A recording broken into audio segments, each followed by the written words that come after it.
ამოშაბათს შესრულდა 12 წელი. მას შემდეგ, რაც ისლამური სახელმწიფოს მებრძოლებმა თავდასხმა განახორციელეს იეზიდების თემზე ერაყის ქურთისტანში, რის შედეგადაც ათასობით ადამიანი მოკლეს და კიდევ ათასობით, ძირითადად ქალები და ბავშვები გაიტაცეს და მონებად აქციეს. გაეროსა და სულ უფრო მეტმა ქვეყანამ, მათ შორის შეერთებულმა შტატებმა, გაერთიანებულმა სამეფომ და ბოლოს გერმანიამ, ეს სისასტიკეები გენოციდად აღიარა. თუმცა ისრაელს ჯერ კიდევ არ აქვს იეზიდების გენოციდი ოფიციალურად აღიარებული, მიუხედავად იმისა, რომ ისრაელის ოფიციალური პირები არასოდეს დაობილან ISIS-ის მიერ ჩადენილი დანაშაულების მასშტაბსა და ხასიათზე. ეხლა კი ქურთი ებრაელი აქტივისტი ახალ მცდელობას იწვევს, რათა ეს შეცვალოს. ეხლა ის სტუდიაში ჩემთან ერთადაა ელიანა ელიანი, ქურთი ებრაელი პოლიტიკური ანალიტიკოსი თელ-ავივიდან.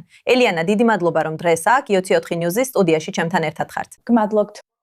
ჩვენს დისკუსიას გერმანიიდან ასევე უერთდება არამ აკილი, ქურთი უმცირესობების უფლებების ექსპერტი, იეზიდების გენოციდის მოწმე და გადარჩენილი, რომელიც ISIS-ის ტყვეობაში იმყოფებოდა. ელიანა, მადლობა ორივეს, რომ დღეს ჩვენთან ერთად ხართ. ბევრი გვაქვს განსახილველი, მაგრამ ელიანა, მინდა თქვენით დავიწყო. სანამ ისრაელის პოზიციაზე ვისაუბრებთ, შეგიძლიათ დაგვაბრუნოთ 2014 წლის ლის აგვისტოში.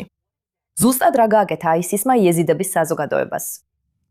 2014 წლის 3 აგვისტოს ISIS-მა მოსულიდან შეტევა დაიწყო შენგარზე, იეზიდების ისტორიულ სამშობლოზე. ასობით ათასი ადამიანი სინჯარის მთებში გაიქცა, რათა უსაფრთხოება მოეძებნა. ისინი 10 დღის განმავლობაში იყვნენ გაჯადილების საკვების და წყლის გარეშე, 45 გრადუსიან ზაფხულის სიცხეში. ბევრი მათგანი დაიღუპა.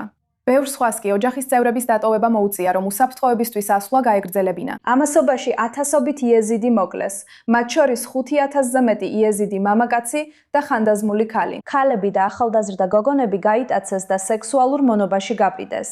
ISIS-მა ოფიციალური მონების ბაზრები შექმნა, სადაც 5 წლის ასაკის გოგონებსაც კი ყიდდნენ.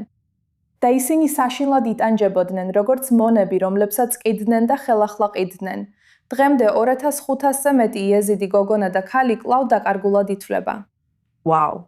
და თქვენ ფიქრობთ, რომ ისრაელმა ოფიციალურად უნდა აღიაროს ეს სისასტიკეები გენოციდად? რას ისურვებდით, რომ ისრაელის მთავრობამ და ისრაელის ქნესეთმა გააკეთონ? მინდა, რომ ეს საკითხი კვლავ დაბრუნდეს ეროვნული დღის წესრიგში და წარდგენილ იქნას კანონპროექტი, რომელიც ოფიციალურად აღიარებს ამას გენოციდად.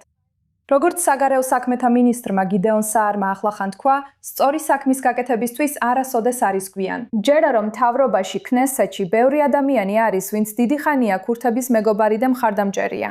ასევე ადამიანის უფლებებისა და ახლო აღმოსავლეთში ძირძველი უმცირესობების დამცველი. ჯერა რომ ეს მორალური ვალდებულებაა და დროა დავიწყოთ ამ საკითხის განხილვა და კვლავ დავაბრუნოთ დღის წესრიგში. თქვენ ახსენეთ, რაც გიდეონ საარმა თქვა და ეს ეხებოდა სომეხთა გენოციდს, რომელიც ახლახან კვლავ დააბრუნეს ისრაელის ქნესეთის დღის წესრიგში, თუმცა ჯერ კიდევ არ არის ფორმალურად მიღებული, მაგრამ როცა საქმე ეხება იეზიდების გენოციდის აღიარებას, ისრაელს არასდროს დაუყენებია ეჭქვეშ ის, რაც მოხდა. და ეს საკითხი დღის წესრიგში იყო ჯერ კიდევ 2017 წელს ის ქნესეთში განიხილეს, მაგრამ ვერ დაამტკიცეს. რატომ ფიქრობთ, რომ ისრაელმა ამდენი ხნის შემდეგაც კი ჯერ კიდევ არ აღიარა გენოციდი ოფიციალურად? 2017 წლის პირობები, რა თქმა უნდა, განსხვავებული იყო. ისრაელი ხშირად სამწუხაროდ იძულებულია დააბალანსოს მორალური ვალდებულებები პოლიტიკურ რეალობასა და გათვლებთან. და იეზიდების გენოციდის აღიარება ალბათ გახსნიდა კარს სხვა გენოციდების აღიარებისთვისაც, როგორც თქვენც აღნიშნეთ. და ისრაელი, რა თქმა უნდა, ითვალისწინებდა თავის ურთიერთობებს თურქეთთან. თუმცა ახლა ჩვენ სხვა რეალობაში ვართ. ჩვენ ვართ 7 ოქტომბრის შემდგომ სამყაროში. თურქეთი არა მხოლოდ მასპინძლობს და აფინანსებს ჰამასის ტერორისტებს, არამედ მუდმივად ადანაშაულებს ისრაელს გენოციდში, რომელსაც ის არ ჩადის და მუდმივად აყენებს ეჭქვეშ ისრაელის არსებობის უფლებას. ჩვენ ნამდვილად ძალიან განსხვავებულ პოლიტიკურ რეალობაში ვართ. ნებისმიერ შემთხვევაში გენოციდის აღიარება პოლიტიკასთან არ უნდა იყოს დაკავშირებული. ეს მორალთან უნდა იყოს დაკავშირებული. მაგრამ მე ნამდვილად მჯერა, რომ ახლა პირობები განსხვავებულია და იმედი მაქვს, ეს პირობები შესაძლებლობას მოგცემს, რომ ეს საკითხი კვლავ დღის წესრიგში დავაბრუნოთ და საბოლოოდ ვაღიაროთ იგი და ეს უსამართლობა გამოვასწოროთ. შენ ჩვეულებრივ შესანიშნავად ახერხებ ამ საკითხის ყურადღების ცენტრში დაბრუნებას. ეხლა მინდა ამ საუბარში არამედ ჩავთო, რადგან არამ, შენ ძალიან საინტერესო ხედვა გაგავს. შენ 9 თვის განმავლობაში სირიაში ISIS-ის ტყვეობაში იყავი. შენ თავად საკუთარი თვალით ნახე იეზიდების გენოციდი. რას ისურვებდი, რომ აქ ისრაელში ხალხმა გაიგოს იმის შესახებ, რაც ISIS-მა იეზიდების ხალხს გაუკეთა? მადლობ ნიკოლ და მადლობა მნიშვნელოვანი თემის გაშუქებისთვის და პირველ რიგში მსხვერპლთა გახსენებისთვის. როგორც ადამიანი, რომელმაც მთელი გენოციდი იხილა, ვიზუალურად დააფიქსირა, საგანგებო დახმარება გაუწია და დაკარგულ ადამიანებს ეძებდა.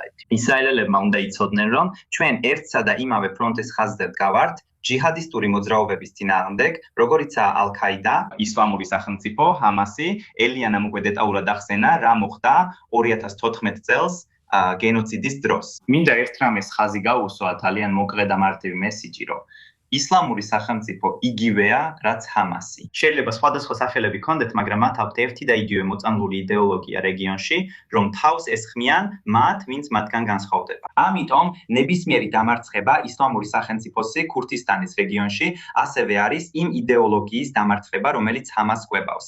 ასე რომ საფრთხე ერთია. ამიტომ არის იეზიდების გენოციდის პოლიტიკური აღიარება ჩვენთვის ყველასთვის ესეთი მნიშვნელოვანი. ჩვენ ხმამაღლა უნდა დაუპირისპირდეთ ამ იდეოლოგიას, ამ ექსტრემისტულ იდეოლოგიას, რომელიც დღესაც გვემუქრება. ამგვარად, ქურთი ხალხი და განსაკუთრებით იეზიდი რელიგიური უმცირესობა დიდი ხანია წარმოადგენს გაუვალ ბარიერს ჯიჰადისტებისთვის. მიუხედავად იმისა, რომ მათ ძალიან შეზღუდული საშუალებები და რესურსები აქვთ საკუთარი თავის დასაცავად. ამიტომ ჩვენ ნამდვილად გვჭირდება ძლიერი რეგიონული კოალიცია მათ წინააღმდეგ. თქვენ თქვით, რომ ისლამური სახელმწიფო იგივეა, რაც ჰამასი. შეგიძლიათ ეს უფრო დეტალურად ახსნათ? რა პარალელებს ხედავთ იეზიდების გამოცდილებასა და ჰამასის 7 ოქტომბრის თავდასხმასა და შემდგომ ისრაელში მძევლების კრიზისს შორის? ხო, ბევრი მტკივნეული მომენტია და ბევრი მსგავსება. ორივე შემთხვევაში, როგორც 7 ოქტომბერს, ასევე იეზიდების გენოციდის დროს სამოქალაქო პირები განზრახ გახდნენ მიზანი. მათზე თავდასხმა განხორციელდა. მოკლეს, სექსუალურად იძალადეს და გაიტაცეს. ახალგაზრდა ქალები და ბავშვები ადვილად გაიტაცეს ისლამურმა სახელმწიფომ და ჰამასმა. და ეს ყველაფერი სისასტიკეები მაშინ და 7 ოქტომბერსაც კი ყატარისა და თურქეთის მედიის მიერ გავრცელებული ექსტრემისტული პროპაგანდით ამართლებდნენ. ჩვენ დავინახეთ, როგორ იყენებდა ჰამასი ზუსტად იმავე მეთოდებს, რასაც ისლამური სახელმწიფო და ალ-ქაიდა. ისინი ცდილობენ თავიანთი მსხვერპლის დეხუმანიზაციას და ტერორს ზეიმობენ როგორც პოლიტიკურ და რელიგიურ იარაღს. ამიტომაა მნიშვნელოვანი სოლიდარობა გადარჩენილებს შორის, ქურთებსა და ებრაელებს შორის. როცა ვამბობთ აღარასოდეს, ეს სიტყვები ყველას უნდა შეეხოს. ეზიდების გენოციდის აღიარება და 7 ოქტომბრის სხვებთა გვერდით დგომა ერთმანეთისგან განცალკევებული საქმეები არ არის. ეს ერთი და იმავე ბრძოლის ნაწილია გენოციდური ექსტრემიზმის წინააღმდეგ. თქვენ ცოტა ხნის წინ ეზიდების გენოციდის ერთ-ერთ მსხვერპლთან ერთად idekit. თქვენ შევხვდით ფავზია ამინსიდოს, ეზიდ ქალს, რომელიც ბავშვობაში ISIS-მა გაიტაცა და შემდეგ ღაზაში ტრეფიკინგის გზით გადაიყვანეს. და ის იქ 10 წლის განმავლობაში დარჩა, სანამ ის ისრაელის თავდაცვის ძალებმა გადაარჩინეს, როგორც ამ სურათებზე ხედავთ. ეს 2024 წელს მოხდა. რა მოგიხვათ მან თავისი გამოცდილების შესახებ და რას გვიჩვენებს მისი შემთხვევა იმ ქსელის შესახებ, რომელმაც ეზიდი მძევლები შეიძლება შეინარჩუნა დიდი ხნის შემდეგაც კი, რაც ISIS-მა თავისი ტერიტორია დაკარგა. ფავზიასთან პირადად შეხვედრა ძალიან ემოციური იყო, რადგან მისი ისტორია აჩვენებს, რომ ISIS-ის ქსელი არ გამქრალა მაშინაც კი, როცა ISIS-მა თავისი გეოგრაფიული ტერიტორია დაკარგა. მან 10 წელი გაუძლო წარმოუდგენელ ტერორს. და რაც ყველაზე მეტად დამამახსოვრდა, ის იყო, რომ მას გაცილებით ადრე შეეძლო თავისუფლება, მას შემდეგ რაც ქურთულმა ძალებმა გაათავისუფლეს ISIS-ის ბოლო სიმაგრე დეირ-აზორის ქალაქში. ის კვლავ დატოვებული დარჩა, რადგან ISIS-ის ქალები მალავდნენ მას და თავიანთი კაცებისთვის ჯილდისფრის ჯილდოთ თვლიდნენ. წარმოიდგინეთ, რომ თუნდაც დაკავების ბანაკებში ამ ISIS-ის ქალებმა დაემუქრნენ, რომ მოკვავდნენ მის შვილებს, თუ ის გაქცევას ან თავის ნამდვილი ვინაობის გამჟღავნებას შეეცდებოდა. ეს აჩვენებს ამ ჯიჰადისტური ისლამისტური ჯგუფების ინდოქტრინაციისა და სისასტიკის სიღრმეს. ასე რომ ISIS-მა ის თურქეთის გავლით გადასცა ჰამას, შემდეგ ეგვიპტეში, შემდეგ კი ღაზაში. მაგრამ ფავზია არასოდეს დანებებულა. მან მამაცურად გამოიყენა სოციალური მედია, რომ გარე სამყაროსთან დაკავშირებულიყო და მადლობა ისრაელის თავდაცვის ძალებს, მისი გადარჩენა საბოლოოდ შესაძლებელი გახდა. და ფავზიას შემთხვევა რეალურად აჩვენებს, რომ ისლამური სახელმწიფო ინარჩუნებდა ქსელებს, რომლებიც სირიის ფარგლებს გარეთაც ვრცელდებოდა და მათ შორის ღაზაშიც. ასე რომ ფავზია ერთადერთი ქურთი იეზიდი გოგონა არ ყოფილა, რომელიც იქ წარიყვანეს. მან სხვა მსგავსი შემთხვევებიც ახსენა და ძალიან იმედგაცრუებული იყო. სამწუხაროდ, ის იმედგაცრუებული იყო სირიაში მიმდინარე მოვლენებით და იმით, თუ როგორ მოვიდა ხელისუფლებაში ჯიჰადისტური ალ-ქაიდასთან დაკავშირებული რეჟიმი და როგორ მიესალმება მათ საერთაშორისო საზოგადოება. ასე რომ მისთვის ეს იყო გამაფრთხილებელი ნიშანი იმისა, თუ როგორ შეიძლება დარჩნენ თავისუფლებაზე ის დამნაშავეები, რომლებმაც იგი გაიტაცეს და როგორ იძენენ ისინი ძალაუფლებას. და ისინი იდივე სისასტიკეს ჩადიან რეგიონში რელიგიური უმცირესობების მიმართ. ასე რომ ეს მისთვის ძალიან იმედგამათრუებელი და დიდი გულდაწყვეტა იყო. რა არის მისი მთავარი გზავნილი ახლა, გათავისუფლების შემდეგ? თუ ის ასე იმედგაცრუებულია იმით, რაც აქ რეგიონში ხდება? ის ძალიან აქტიურად და ხმამაღლა გამოდის. ის ძალიან ხმამაღლა საუბრობს იმაზე, რაც მას შეემთხვა და ის არ იცავს მხოლოდ იეზიდებებს. ქურთი იეზიდი გატაცებულ გოგონებს, ასევე გატაცებულ დრუზ და ალავით გოგონებსაც. ის ერთ-ერთი გამორჩეული ხმა, რომელიც ეწინააღმდეგება ამ ჯიჰადისტებს და ის არის უნდა ვთქვა, რომ ის ნამდვილად ძლიერი ხმა და ეხლა უკვე 2 წელზე ნაკლებია, რაც გერმანიაში თავისუფლად ცხოვრობს. მან კვლავ მოიპოვა ძალა, რომ ახალი ცხოვრება დაიწყოს და ის კვლავ აგრძელებს ბრძოლას. ეს მართლაც საოცარია მოსასმენად. ელიანა ეს ისევ გვაბრუნებს გენოციდის აღიარების საკითხზე.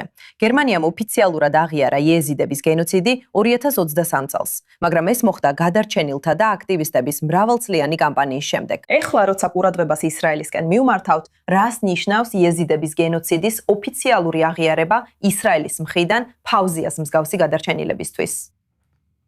პირველ რიგში აღიარება ნიშნავს მეხსიერების შენარჩუნებას. ეს არის იმის აღიარება, რაც მოხდა. ჩვენ აქ ყველაზე უკეთ ვიცით 7 ოქტომბრის შემდეგ, რას ნიშნავს სისასტიკეების გადატანა და საუკეთესო შემთხვევაში სხვები უყურებდნენ უმოქმედოდ და უარეს შემთხვევაში ამის შესახებ საუბრის დაწყებაც კი ანჭირდება. ეს მორალური ვალდებულებაა და ასევე ეხება ჯიჰადისტური მენტალიტეტის წინააღმდეგ დგომას. ამ იდეოლოგიას, რომელზეც ადამმა ძალიან ნათლად ისაუბრა. ეს ძალებია, რომლებიც ქურთ ქალებს, იეზიდ ქალებს, ებრაელ ქალებს თვლიან ნადავლად, რომელიც უნდა წაიღონ და გაყიდონ. ისინი ჩვენ ადამიანებად არ ფთვლიან, რომლებსაც დაცვა და შენარჩუნება ეკუთვნით, არამედ როგორც პირუთვს, რომელიც ისევ და ისევ გასაყიდად არის განკუთვნილი. ეს არის ის მენტალიტეტი, რომელსაც ჩვენ ახლო აღმოსავლეთში ვეჯახებით. ეს მენტალიტეტი ნამდვილად არ გამქრალა, ის ჯერ კიდევ არსებობს. და ერთ-ერთი გზა, რომლითაც შეგვიძლია ამ მენტალიტეტს დაუპირისპირდეთ, არის ის, რომ მორალურად და ჰუმანურად მსხვერპლებს გვერდში დაუდგეთ და ჩვენი ხმა ავიმაღლოთ. ერთად ყველა იმ დასავლურ ქვეყანასთან, რომლებმაც უკვე აღიარეს იეზიდების გენოციდი როგორც გენოციდი. ნუ დარჩები გულგრილი, როცა შენი მეზობლის სისხლი იღვრება. ამას ვსწავლობთ თორადან და ებრაული სახელმწიფოც უნდა მიყვეს ამ გზას. თქვენ და არამი ნამდვილად ხართ იეზიდების ხმა და აგრძელებთ მათი აღიარების საქმეს. ელიანა, არამი, დიდი მადლობა თქვენ ორივეს ამ საუბარში მონაწილეობისთვის და იმისთვის, რომ ჩვენ და ჩვენს მაყურებლებს გაგვიზიარეთ ინფორმაცია, სად ვდგავართ იეზიდების გენოციდიდან 12 წლის შემდეგ. მადლობა თქვენ ორივეს.